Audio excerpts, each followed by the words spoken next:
台语广告要安怎讲才会趣味？除了台语声调变化、动作表现，这故事的内容嘛真要紧。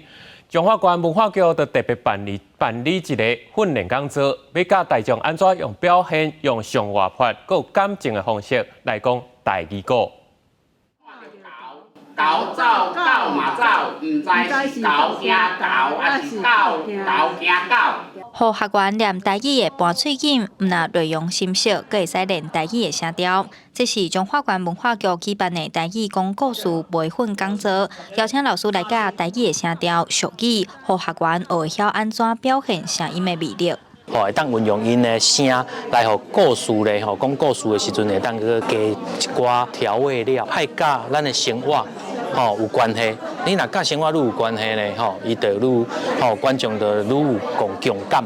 所以来，互学员组一团练习编故事，强化表达的能力甲创意。来参加的人有台语老师、图书馆志工，嘛有家长想要甲母语讲倒转来。本身嘛较袂晓讲台语，所以咱会说透过这个学习，咱来练习台语，会使伫厝内就甲囡仔讲台语开始做起安尼。一人接一句讲台语故事，这嘛会当摕去学校，互囡仔去做趣味的教学。囡仔人就是爱听故事，所以咱用故事的方法，去甲囡仔分享故事，因拢会听甲耳仔拍安尼。